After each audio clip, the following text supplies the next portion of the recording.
Hi everyone. ఈ వీడియోలో మీకు పాలిటీ ఎలా చదవాలో చెప్తాను. ఎవరైతే కాంపిటేటివ్ ఫీల్డ్‌కి ప్రిపేర్ అవుతుంటారో, వాళ్ళకి పాలిటీ ఎలా చదవాలో కొద్దిగా ఐడియా ఉండదు. అలాంటోళ్ళ కోసం ఈ వీడియో చేస్తున్నాను. ఎవరైతే బిగినర్స్ గాని ఉంటారో, ఎవరైతే కొత్తగా పాలిటీ స్టార్ట్ చేద్దాం అనుకుంటున్నారో, వాళ్ళకైతే ఈ వీడియో బాగా యూజ్ అవుతుంది. ఆ తర్వాత లాస్ట్‌లో రివిజన్ ఎట్లా చేయాలో కూడా నేను చెప్తాను polity.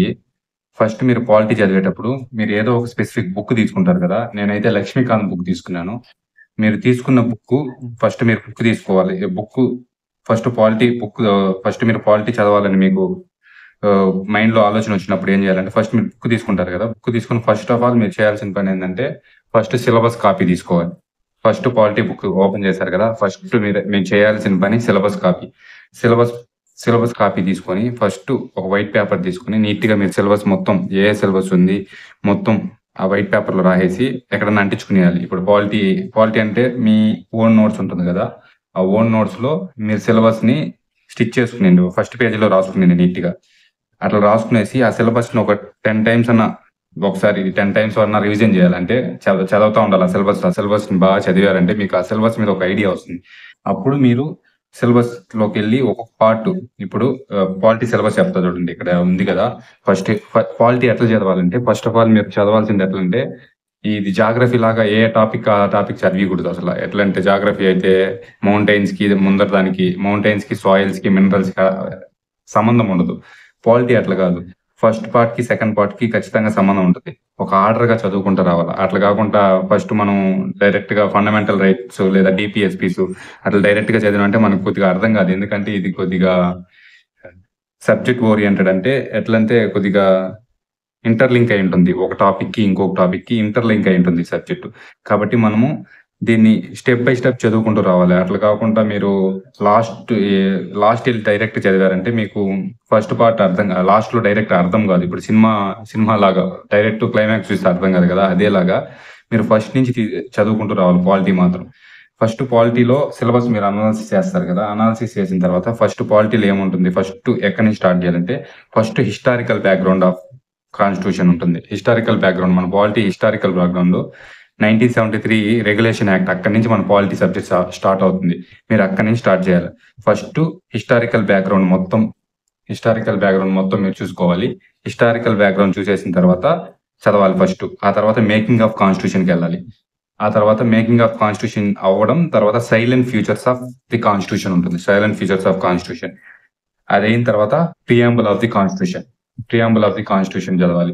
Preamble of the constitution అయిన తర్వాత యూనియన్ అండ్ టెరిటరీస్ నెక్స్ట్ నుంచి సిటిజన్‌షిప్ నుంచి ఆర్టికల్స్ స్టార్ట్ అవుతాయి. ఫస్ట్ యూనియన్ అండ్ టెరిటరీస్ నుంచి ఫస్ట్ ఆర్టికల్ స్టార్ట్ అవుతుంది. ఇంకా యూనియన్ అండ్ టెరిటరీస్ కంప్లీట్ చేసుకుంటే ఇంకా ఆర్డర్ వైస్ చదువుకుంటూ వెళ్ళాలి. లైక్ సిటిజన్‌షిప్ చదువుకోవాలి. ఆ తర్వాత ఫండమెంటల్ రైట్స్, ఆ తర్వాత DPSP directive principles of state policies చదవాలి. ఆ తర్వాత fundamental duties, amendments of constitution, basic structure of the constitution ఇక్కడ దాకా ఒక పార్ట్ అయిపోతుంది. ఆ తర్వాత సెంట్రల్ గవర్నమెంట్ అంటే president, vice president, prime minister, central council of ministers, cabinet committees, parliament committees ఇవి చాలా ఇంపార్టెంట్ సెంట్రల్ గవర్నమెంట్‌లో. ఆ తర్వాత సుప్రీం కోర్టు, జ్యుడిషియల్ సిస్టమ్ అవన్నీ ఉంటాయి సెంట్రల్ గవర్నమెంట్‌లో. ఆ తర్వాత స్టేట్ గవర్నమెంట్‌లో కూడా సేమ్ ఇంకా ప్రెసిడెంట్ లాగా ఇక్కడ గవర్నర్ ఉంటారు. అక్కడ ప్రైమ్ మినిస్టర్ ఇక్కడ చీఫ్ మినిస్టర్ ఉంటాడు. అక్కడ సెంట్రల్ కౌన్సిల్ ఆఫ్ మినిస్టర్స్ ఇక్కడ స్టేట్ కౌన్సిల్ ఆఫ్ మినిస్టర్స్ ఉంటారు. ఆ తర్వాత హైకోర్టు, అక్కడ సుప్రీం కోర్ట్ అంటే ఇక్కడ హైకోర్టు. మీరు సెంట్రల్, స్టేట్ చదివేటప్పుడు ఎట్లా చేయాలంటే రెండింటిని కంపేర్ చేసుకొని చదువుకోవాలి. ఇప్పుడు అక్కడ ప్రెసిడెంట్ చదివారంటే ఇక్కడ గవర్నర్ చదువుకోవాలి. అక్కడ ప్రైమ్ మినిస్టర్ చదివారంటే ఇక్కడ చీఫ్ మినిస్టర్ చదువుకోవాలి. అక్కడ కౌన్సిల్ ఆఫ్ మినిస్టర్ చదివితే ఇక్కడ స్టేట్ కౌన్సిల్ ఆఫ్ మినిస్టర్ చదవాలి. అక్కడ సుప్రీం కోర్ట్ చదివారంటే ఇక్కడ హైకోర్టు చదువుకోవాలి. మీరు అట్లా చదివారంటే మీకు సబ్జెక్ట్ ఈజీ అనిపిస్తుంది. ఎందుకంటే ఎప్పుడు గాని కంపారిజన్ చేస్తా చదివినామంటే మనకి సబ్జెక్ట్ అనేది ఫాస్ట్‌గా గ్రాస్పింగ్ చేసుకోవచ్చు. కాబట్టి మీరు పాలిటీ మాత్రము ఈ సెంట్రల్, స్టేట్‌ని రెండిటిని కంపేర్ చేసుకొని చదవండి. అప్పుడు మీకు ఈజీగా అర్థమవుతుంది. ఆ తర్వాత లోకల్ గవర్నమెంట్స్ ఉంది కదా! అది కూడా మనకి ఇంపార్టెంటే.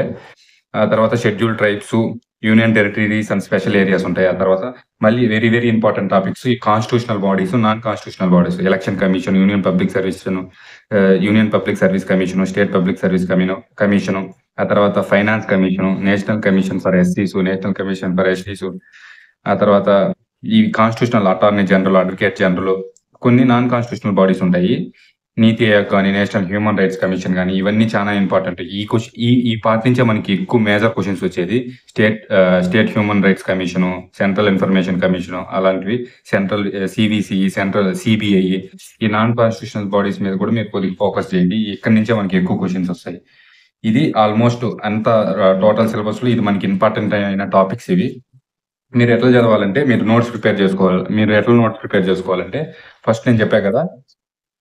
ఒక షార్ట్ నోట్ తీసుకొని ఫస్ట్ సిలబస్ కాపీ మొత్తం మీ ఫస్ట్ పేజ్‌లో రాసుకునేసిన తర్వాత ఫస్ట్ 1773 రెగ్యులేషన్ యాక్ట్ ఇక్కడి నుంచి స్టార్ట్ చేయాలి మీరు నోట్స్. ఇక్కడి నుంచి స్టార్ట్ చేశారంటే హిస్టారికల్ బ్యాక్‌గ్రౌండ్ మొత్తం నీట్‌గా నోట్స్ రాసుకునేయండి. ఫస్ట్ నుంచి 1773 నుంచి నీట్‌గా నోట్స్ రాసుకునేయండి. హిస్టారికల్ బ్యాక్‌గ్రౌండ్ అయిపోయిన తర్వాత ఆ తర్వాత నెక్స్ట్ ఏంది making of constitution. Making of constitution కూడా మీరు సేమ్ నీట్‌గా నోట్స్ రాసుకోండి. మీ ఎట్లా నోట్స్ రాసుకోవాలో చాలా మందికి తెలియదు. నేనేం చెప్తానంటే మీరు ఏదో ఒక ఇప్పుడు హిస్టారికల్ బ్యాక్‌గ్రౌండ్ అని యూట్యూబ్‌లో సెర్చ్ చేశారంటే నంబర్ ఆఫ్ వీడియోస్ వస్తాయి. ఫస్ట్ ఆఫ్ ఆల్ మీరు ఫస్ట్ ఆ క్లాస్ కంప్లీట్ చేయండి. ఆ క్లాస్ కంప్లీట్ అయిన తర్వాత మీరు ఆ తర్వాత నోట్స్ ఎత్తుకోండి. నోట్స్ నేను చెప్పా కదా! ఇంగ్లీష్ మీడియం, తెలుగు మీడియం వాళ్ళకి మార్కెట్‌లో ఇది దొరుకుతా ఉంది. ఎక్స్‌ప్రెస్ ఫాస్ట్ రివ్యూ అని ఇండియన్ క్వాలిటీ వినూత్న పబ్లికేషన్స్ వాళ్ళు. ఇది తీసుకొని ఇప్పుడు హిస్టారికల్ బ్యాక్‌గ్రౌండ్ అక్కడ క్లాస్ విన్నారు కదా! ఇక్కడ చూసుకోండి హిస్టారికల్ బ్యాక్‌గ్రౌండ్ ఇక్కడ ఉంటుంది.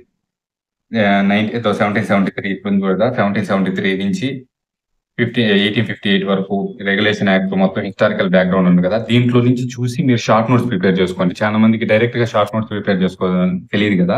వాళ్ళు ఈ బుక్ తీసుకొని ఈ బుక్ నుంచి వాళ్ళే ఇచ్చేస్తున్నారు చూడండి. ఇక్కడ యెల్లోగా హైలైట్ చేసి ఇచ్చుంటారు కదా! ఇలాంటి వాటిని కొద్దిగా హైలైట్ చేసుకొని మీ బుక్‌లో రెడ్డింగ్‌తో కొద్దిగా మార్క్ చేసుకోండి. అప్పుడు మీకు ఈజీగా ఉంటుంది.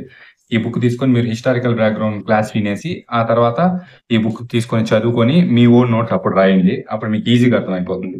అన్ని సబ్జెక్ట్స్‌కి అట్లే చేయాలి మీరు. హిస్టారికల్ బ్యాక్‌గ్రౌండ్ అయిపోయింది కదా! ఆ తర్వాత మేకింగ్ ఆఫ్ కాన్స్టిట్యూషన్ తర్వాత హిస్టారికల్ బ్యాక్‌గ్రౌండ్ తర్వాత making of constitution. Making of constitution అయిపోయిన తర్వాత silent features of Indian constitution.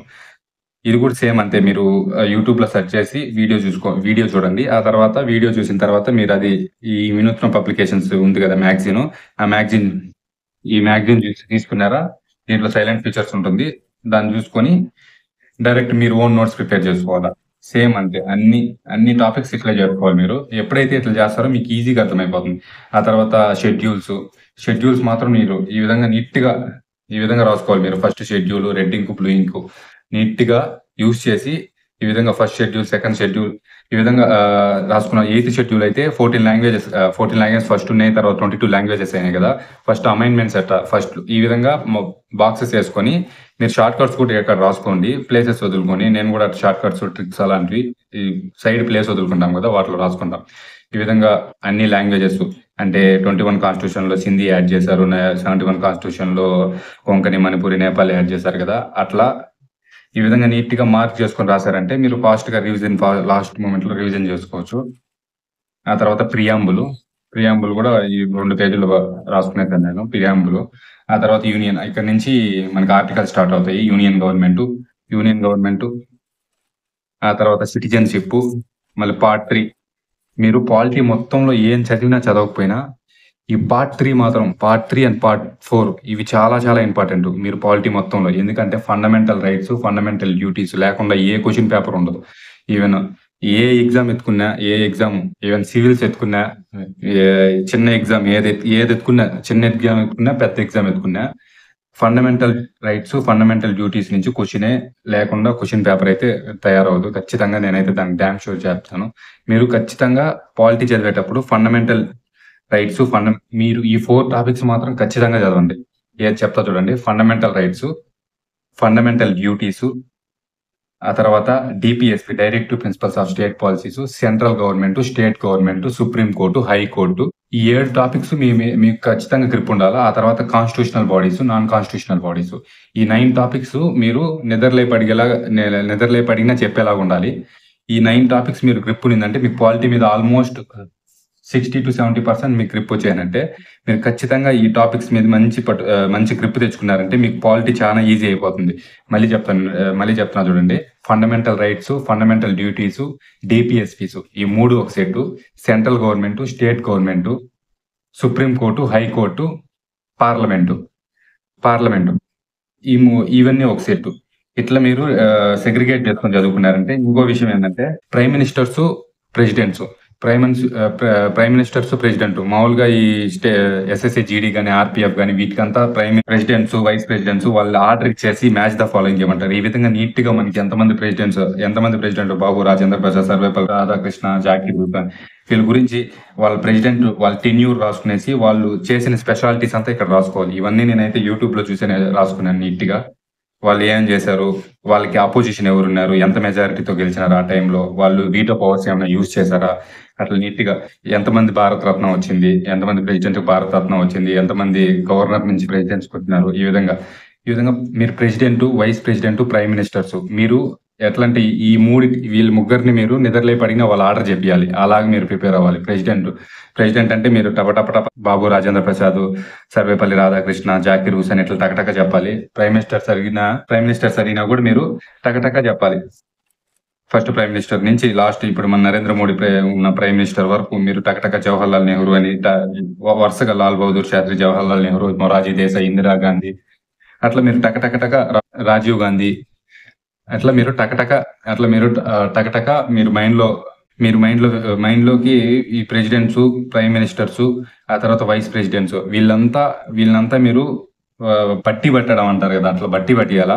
ఒక ప్రైమ్ మినిస్టర్ నుంచే చాలా బిట్స్ కవర్ అవుతాయి. నేను చూడండి, ఇది జవహర్లాల్ నెహ్రూ ప్రైమ్ మినిస్టర్ గురించి ఆయన ఏమేమి రిఫార్మ్స్ తీసుకొచ్చారు అన్ని రాశాను. దాదాపు ఒక 40 రిఫార్మ్స్ ఉంటాయి. అంటే జవహర్లాల్ నెహ్రూ ఎంత టైం రూలింగ్ చేశారు, ఆ తర్వాత ఆయన ఇంట్రడ్యూస్ చేసిన రిఫార్మ్స్ ఏంది, అవన్నీ నీట్‌గా రాసిన. అట్లా మీరు ప్రతి ప్రైమ్ మినిస్టర్‌కి, ప్రతి ప్రెసిడెంట్‌కి నీట్‌గా రాసుకుంటే మీకు దాదాపు చాలా బిట్స్ వస్తాయి పాలిటీ నుంచే.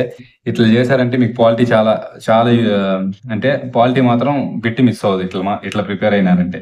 కాబట్టి మీరు ఖచ్చితంగా పాలిటీ చదివేటప్పుడు ఈ విధంగానే ప్రిపేర్ అవ్వండి. మీకు ఖచ్చితంగా యూజ్ అవుతుంది. Constitutional bodies, non constitutional bodies, parliamentary committees ఇవంతా చాలా ఇంపార్టెంట్. ఇలాంటి టాపిక్స్‌ని మీరు కొద్దిగా హైలైట్ చేసుకొని కొద్దిగా ఎక్కువ సేపు చదవండి. ఎందుకంటే పాలిటీలో ఎట్లా పడితే అట్లా చదివితే అర్థం కాదు. ఒక ఆర్డర్ వైస్ చదువుకుంటూ రావాలి. ఫండమెంటల్ రైట్స్, డీపీఎస్పీస్, ఫండమెంటల్ డ్యూటీస్ వీటిని 3 మాత్రం మీరు మిస్ చేయకండి.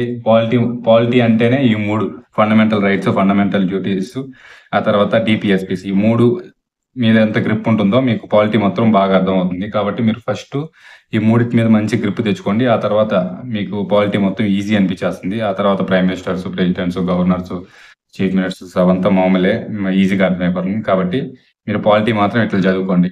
ఐ హోప్ మీకైతే ఇది యూజ్ అవుతుంది ఖచ్చితంగా అనుకుంటున్నాను. Thank you.